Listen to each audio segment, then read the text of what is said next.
Detailed case summary. Court case Maredelanto Compania Naviera S.A v. Bergbau-Handel GmbH. This is Mihalis Angelos. 1971. 1 QB 164 Court. Court of Appeal of England and Wales Judges. Lord Denning M.R., Edmund Davies L.J. and Mega L.J.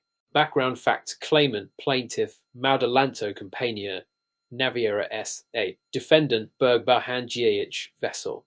The Mihalis Angelos Charter Party. The parties entered into a voyage charter party for the carriage of goods from Haiphong, North Vietnam, to Europe. Facts. The charter party included a clause specifying that the vessel was expected ready to load at Haiphong on July 1, 1965. This clause was deemed significant by both parties in planning their commercial activities. On July 17, 1965, before the vessel arrived at Haiphong, the charterers repudiated the charter party, citing concerns over the escalating Vietnam War and delays in the vessel's arrival. The owners of the Mihalis Angelos subsequently treated the charter party as terminated and sought damages for the charterer's breach. Argument. Charterer's argument. Bergbau-Handel GmbH argued that the expected ready-to-load clause did not constitute a condition of the contract, but was merely an intermediate term.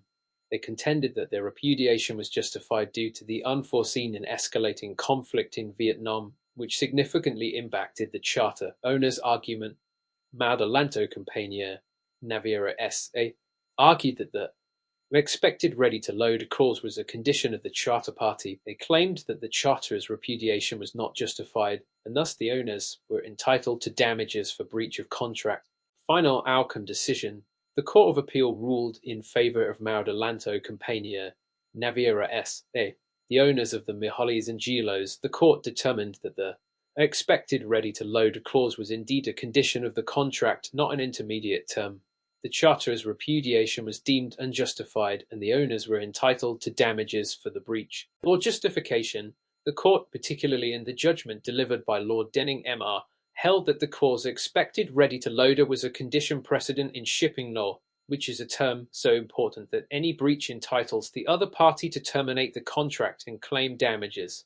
The significance of this clause lies in its commercial importance for planning purposes. Charterers and owners alike rely on such representations to arrange subsequent voyages and commercial activities.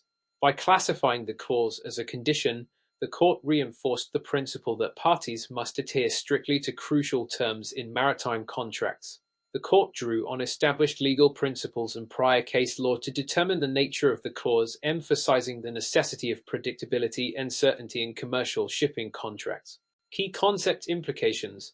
The case of the Mihalis Angelos is a pivotal decision in maritime law, particularly regarding the classification of clauses within charter parties.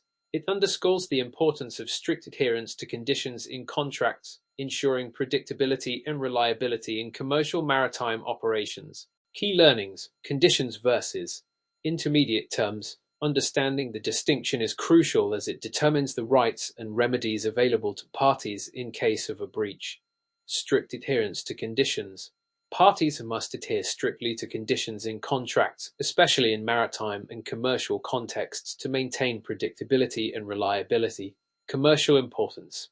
Clauses deemed to be of significant commercial importance are likely to be interpreted as conditions, emphasizing the need for clarity and precision in drafting contracts. Legal precedents. This case reinforces the legal principles established in prior cases, highlighting the judiciary's role in maintaining consistency and certainty in contract law.